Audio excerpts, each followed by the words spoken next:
CCA World Touring Car Championship. DHL pole sitter Thiago Monteiro leads the field ahead of Mehdi Benani, Ted Björk and Nicky Katzberg. 4 manufacturers in the top 4. Tom Chilton, the best, second best of the Sebastian Loeb Racing Citroens on the grid, but the fastest in qualifying. And the top 10 rounded out by Pichito Lopez and Gabriele Tarquini. Rob Huff and Frederick Ekblom at the back of the grid after engine changes following qualifying. And they will have work to do. And further away we go, lights change very quickly. Good start from Norbert Michaelis and from Tom Chilton. Ted Björk not quickly away enough. Chilton comes from row 3. Coronel very quick in qualifying, tucks it behind him in 5th. It's Monteiro that takes the lead, and around the outside comes the red train. Muller in front of Lopez, and then they block the inside at the second corner. That was really canny racing by both Citroen drivers, and Muller already alongside. And he's just trying to ease his way past Chilton. He'll do it into the left, and here goes Lopez as well. And already one corner in, the Citroens are up to 4th and 5th. And look at Ted Björk trying to get around the outside of Mehdi Benani. And the race leader, Thiago Monteiro, must head for the hills as if the devil is behind him, because towards the end of this lap, when we get to Dottinger 23 kilometers time, the 2 red Citroens are going to tow up behind him and blow him away on top speed alone. Chilton was way too kind to Ivan Muller into turn 2 there, and Ivan showed no quarter when we got to the next turn and hung Chilton out to dry, and Lopez got straight up the inside of him there. Well, Tom has got different fish to fry, of course. Tom's rival is Mehdi Benani. They're looking at World Touring Car Trophy victories and World Touring Car Trophy points for the independent drivers, as Kevin Richard leads the European Touring Car Cup. And so Chilton's got to preserve his car. It's very easy to have an accident now and not even make it onto the Nordschleife, but you're not going to get any points for that. He's got to let them get to Benani, get by Benani, and then Chilton's got to try and tow up behind Mehdi and get into the lead for the independents. But as you say, he did sort of rather open the door to the 2 factory Citroens, for which Thiago Monteiro and the Honda team will not thank him. Turning left onto the Grand Prix loop. First left-hander, one of the critical elements on the entire lap, because it sets you up nicely for the beginning of the Hatzenbach, which is a very fast-flowing section, and if you don't have speed there, then that kind of haunts you all the way up to Kittelbacher Höhe. And as you can see immediately, the diametric opposite. This is the 1930s, 40s, 50s, 60s, 70s Grand Prix circuit. Look what the modern Grand Prix circuit looked like in comparison. Wide open and autobahn. This is the opposite. Very difficult to overtake through this section, so all the drivers are trying to make sure that they're as close to the car in front as possible when the next opportunity comes around. Flying up through the Kittelbacher Höhe, and then up to the first famous jump. It's been planed a little, Flugplatz. This used to be a very big takeoff point in the olden days. It's had the top surface planed down a little bit, but again, running here close to top speed. La Volvo devant moi fume comme s'il allait faire le moteur, il va y avoir de l'huile bientôt. Okay, so Ivan, woo, something just flew off one of the cars in front. Ivan complaining about temperature, maybe it was. Ivan complaining about temperature of the engine. Down to Arenberg. And Ivan got in late into Arenberg. He'll have lost a little bit of ground to Ted Björk. So is it Björk's Volvo that's lost a side window, or Benani's Citroen? Don't think it came off Monteiro's car. I think it was out of the 2nd or 3rd place car. Yeah, I agree. Might just be a little sort of quarter light. But again, now look how much Muller is closing up behind the blue Volvo. Great helicopter shot as they sweep around, heading down through Adenauer Forest. Like threading the eye of a needle at this stage of the circuit. Very tight, twisty, but still pretty fast. And the deal here is you're unlikely to just get a clean pass, but you can force a mistake out of the car in front. And it's looking a lot sunnier at Adenauer than it was when we drove up from our hotel this morning. The sun has definitely burned away a lot of the cloud. Really quick down the hill here, over the bridge at Adenauer. Ted Björk's looking very racy, but I'm not sure he's got the straight line speed for later on in the lap to make the pass. Well, and that's the drama, isn't it? The Citroen C-Élysée certainly has a lot of top speed. We saw that particularly when we're in France on the Grand Prix circuit at Paul Ricard. They could just lift up their skirts and really gallop away into the distance. Mehdi Banani's not looked that comfortable this weekend. Probably the first weekend of the season where his teammate Tom Chilton has very much had the legs on him pace-wise. So I think Banani's really already trying to just hang on. Again, still dropping down into the valley. And then through from Verstein, we start a big climb up from Exmüller, Breitscheid. Phenomenal view from the helicopter, showing you just where on the long shots, where the name The Green Hell came from, coined by Jackie Stewart back in the 1960s. This place is so verdant and lush, but when the rain sets in, oh my goodness. Absolutely, although it looks very, very sunny now, we are forecast a lot of rain later on today. Long, fast section towards Bergwerk. And helicopter breaking up the onboard camera in the trees, losing the shot there. So here's a look at the start then. Bit of a mixed getaway, very slow away. Was that Gabriele Tarquini? No, it wasn't. It was Kэтсburg, very slow away in the Lada. And that's a major issue for him. I wonder if he didn't quite have the start mapping correct. And watch the two red Citroens. That was a great move. Around the outside, should have left them hung out to dry, but immediately, in fact, Tom actually touched Ivan Muller. He wasn't looking for Ivan Muller in the first corner, made contact with him, and that's possibly why he let him go through. Little ripples of applause there from the bigwigs at Peugeot Citroën. On board with Tom Coronel. Good start from him. He goes outside as well. Very good start. Chevrolet, never the easiest car to get off the line. But look to the left. Hello, there's Muller. Oh, hello, there's Lopez as well. The door's open, and neither of the Toms can shut them. Can shut the door, and through go the two factory Citroens. Lopez, look at the contact with Tom Chilton. Yeah, they'll both get away with that, Yep. but could have been so much worse. Well, if that was a Seat, they'd have both had broken suspension arms, wouldn't they? On board with Huffy. Ferenc Fischer in front, trying to find a gap. Sabine Schmitz making a bit of elbow room for herself. Oh, and this is just a moment or two ago. Did we see that earlier? That's Ekblom inside de Moustier. And so that, in fact, is just as they're going into the Hatzenbach, I think. So that's early on the Grand Prix loop. So with the leaders now, we have come past the carousel, and this is now the section Wipperman through Brunchen and Flansgarten.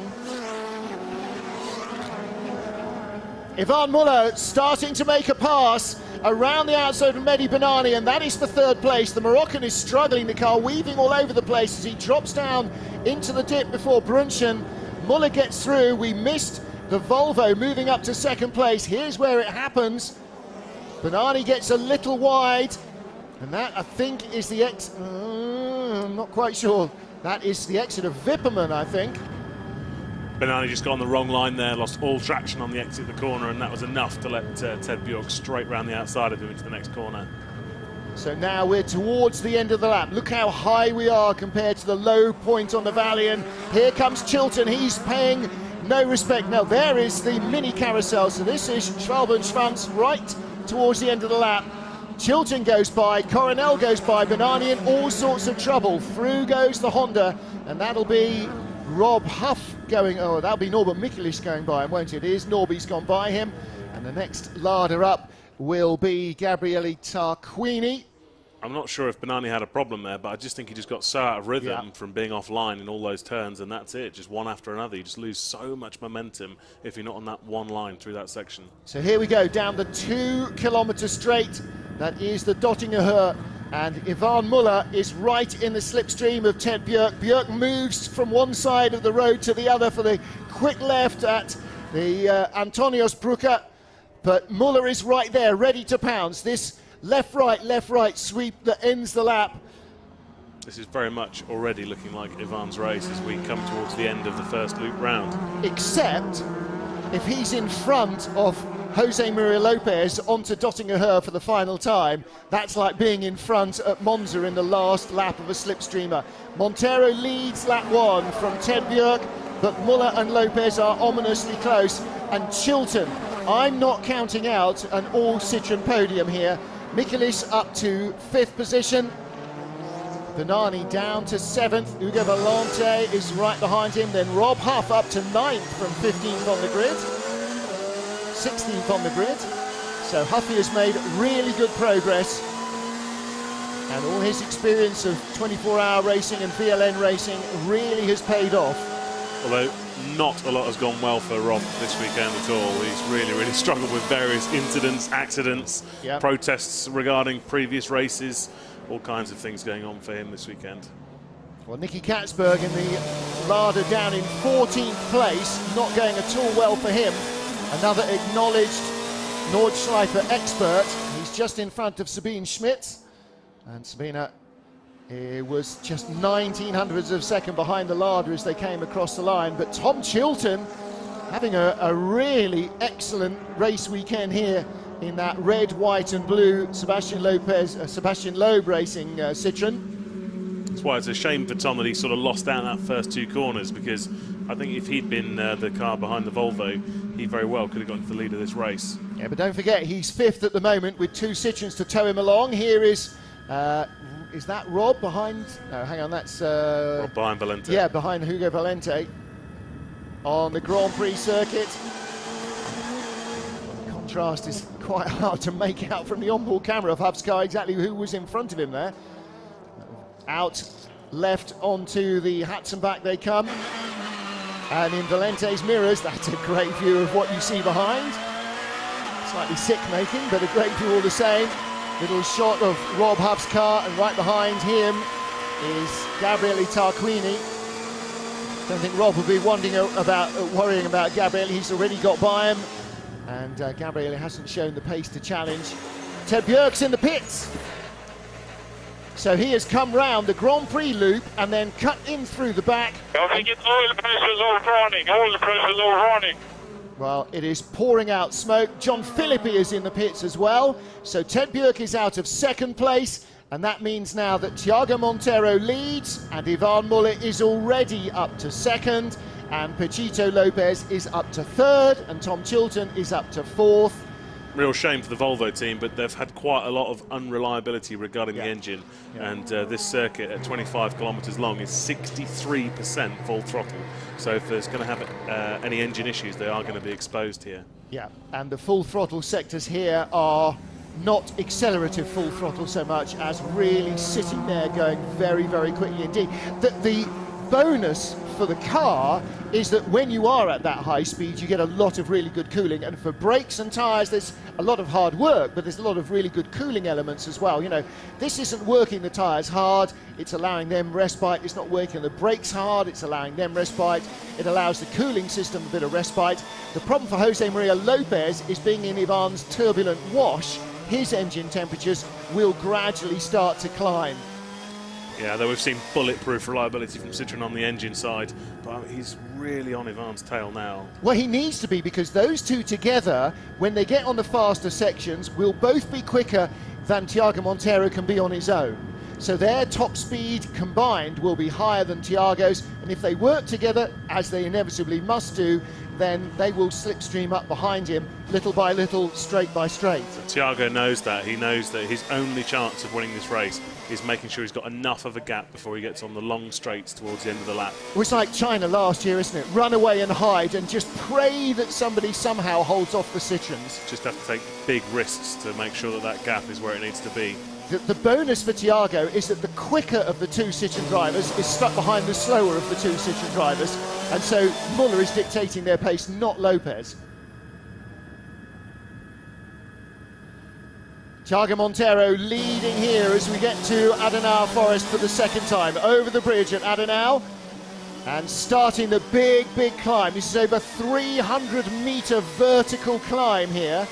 And in some places it feels like a vertical climb. I can't imagine what cycling around the Nordschleife must be like. They have a bicycle race here as well, which must be as punishing almost as any stage on a Grand Tour. And when you're watching the helicopter shot, you can barely see the inclination there. That rear camera shot shows you just how steep this is. This is like coming out of Eau Rouge, but for a mile and a half. It's longer and steeper than the Kemmel Straight by a big margin. And we are still climbing. Even then, the television pictures don't do it justice. Yeah. It is so steep, as you say, Martin. And again, this is all putting a huge amount of load on the engine. phenomenal climb all the way up the hill. And look how much closer now Ivan is to Thiago Monteiro. He's halved the distance between the two of them. It was only a second at the beginning or at the end of the first lap as they came past our commentary position, and Thiago then managed to open up the better part of another half second, maybe more than that, on the Grand Prix loop alone. But now as they come and drop into the 45-mile-an-hour carousel, the two Citroens are a lot closer. That is probably less than 3/4 of a second. That's probably only at about 6/10 of a second. Chilton doing very well to hold on the back of those factory cars as well. And Coronel as well. And they're all slipstreaming along in this little group of four. And the closer they get to the two red and black factory cars, the faster they will all go. And again, Monteiro is on his own. And like cycle racing, he's on his own, he's doing all the work.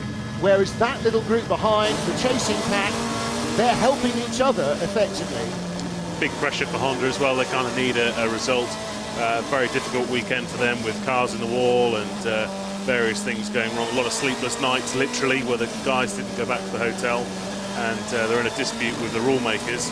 So they've got an upcoming court case in the next couple of months regarding that. So this win would mean a lot to them right now. Massive fan campgrounds you'll see either side of the track. Well, particularly to drivers left here as we fly around through the Brunchen Flansgarten section. One of the most picturesque, one of the most demanding, one of the most evocative of racing sections. Sabine Schmitz up behind Gregoire de Moustier now. So she's picked off Nicky Kætsberg and Fredrik Ekblom. There's Kætsberg going around de Moustier, so in fact she hasn't got by Kætsberg, but Kætsberg has got by the Belgian. And Greg, although he's an awful lot more confident in the circuit than he was last year, certainly doesn't have anything like the confidence aboard that Sabina does. She'll know exactly where she can have a lunge at him. Dropping down into the carousel. Listen to how she picks up the throttle. Oh, a little late there, trying to be cautious, trying to avoid wheel spin, and if you pop out there, you can fly off into the barriers very easily. She got a long side. Very narrow to overtake here without taking some big risks. Thiago Monteiro again has used the chassis of the Honda to try and escape through Schwalbenschwanz, but now we're on Dottinger. And if Lopez were in front, I think the Citroens would be closer. But Ivan is not going to allow him to get through. If he does, then he knows that Lopez is going to win the race. But this is Lopez perhaps rehearsing what they're going to do on the final lap. Because if Ivan is still in front, Lopez is going to win the race. Right now, though, are they going to get to Thiago before they get on the brakes? They can't go either side. That is very close indeed.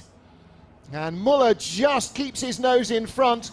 Muller chose the line of least defense, and Jose Maria Lopez almost threw it up the inside as they got to the Tiergarten, but decided against it. Thiago leads at the end of lap 2, but the gap that was a second is down to 7/10. For Ivan, it's slightly, you don't have to outswim the shark, just the guy you're swimming with. Look how close now we are. Lopez having a lunge down into the first turn, gets it wrong, but that brings Chilton into play. Tom looking to the inside of the world champion, and Tom Coronel is right there as well. Banani's not in the frame. Behind Mehdi Banani is... Chilton's right alongside Lopez. Oh, and Lopez is not going to allow him any ground that he doesn't have to. Lopez again looks to the inside of the Dunlop hairpin. Chilton just with the overlap. The red, white and blue car just in front, and Ivan is now latched in. He's got the homing beacon on the back of the Honda. Lopez up the inside. He had to overtake him there. He can't go on to the Nordschleife behind Tom. Ooh. But even then, I think that sequence of corners have probably just cost Lopez this race. Well, now, of course, what's going to happen is that Muller is going to get up behind the Honda, and that will slow Muller down. Whereas behind, Lopez has got two drafting partners. They may want to get by him. They're not going to get by him.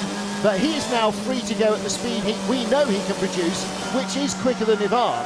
I still think he's probably now left himself slightly too much work to do. We'll see.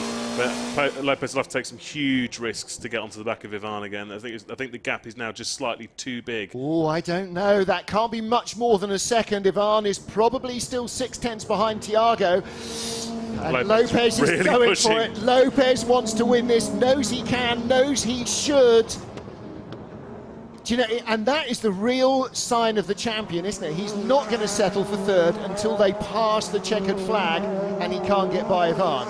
It'll have to be an absolute qualifying run now for Lopez to have any chance of getting on the back of Ivan.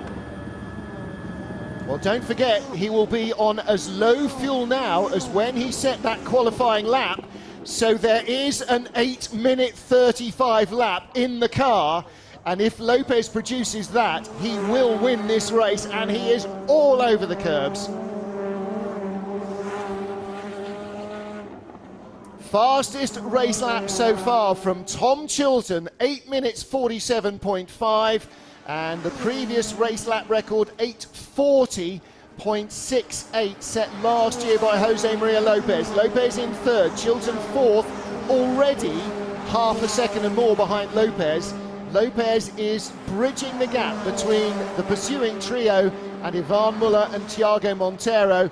He's going to be there before we get to Adenau. He's going to be back with Ivan. Absolutely flying. He's just at the fastest second sector of anybody in this race.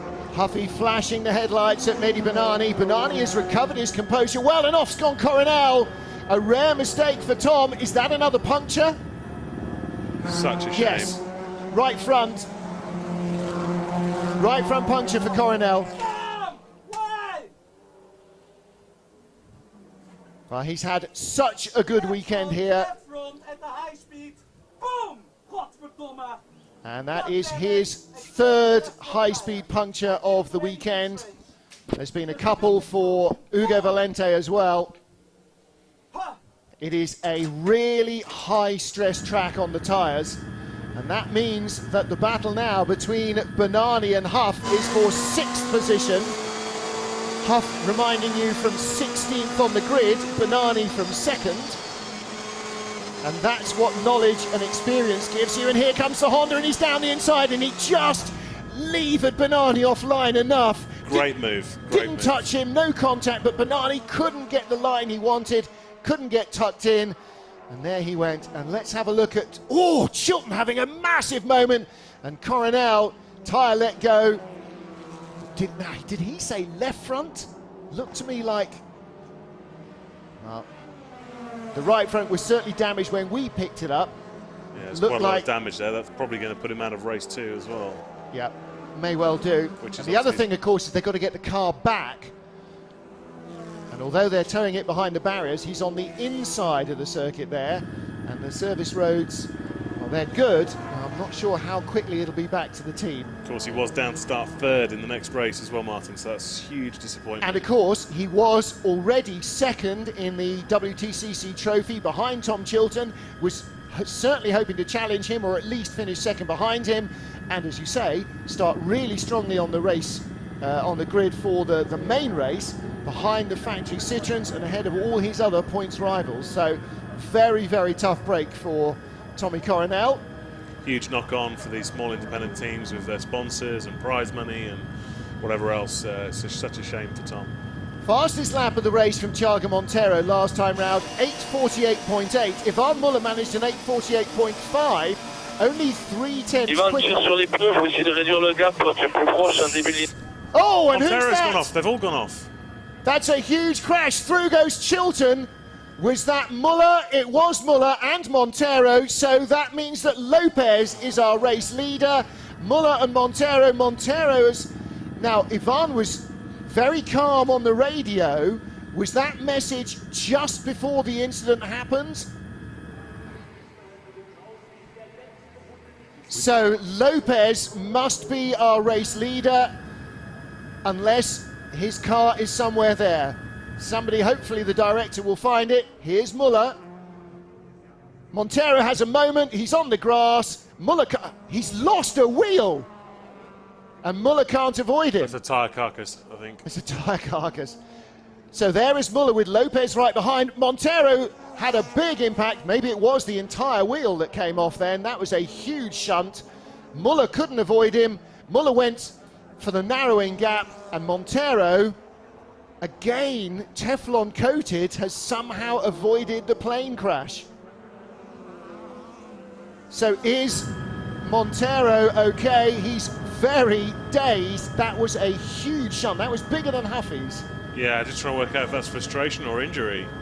Well, winded, definitely, and Ivan runs across to see if he's okay. Yeah, he doesn't... From the far side of the track. Ivan had already beetled the cross behind the barriers. Saw Tiago get out of the wrecked car eventually. Tiago and Ivan are big friends off track as well. But that's the kind of guy Ivan is anyway. If that had been John Philippi, he would have run over to check that he was okay. So Jose Maria Lopez leads, and Tom Chilton in second. Well, my prediction of a Citroen 1-2 was not going to be these two, first and second. It was going to be Pechito and Ivan, with Tom in third. Lopez's car's moving around quite a lot. Yes. I wonder if he picked up any damage when he went through that Montero-Muller accident. Well, if he had, surely Chilton would have got by him by now. I think Montero's car's, Lopez's car's just moving around because Lopez's car moves around when he's ragging it, and he is ragging it. They were dropping there into the mini carousel, and Tiago is on the ground. Medical crews will be with him very, very quickly. And onto the Dottinger Her for the final time come the Citroen 1-2, Lopez and Chilton. And this should put Norby in third. I think he is. Is that Norby third and Rob in fourth?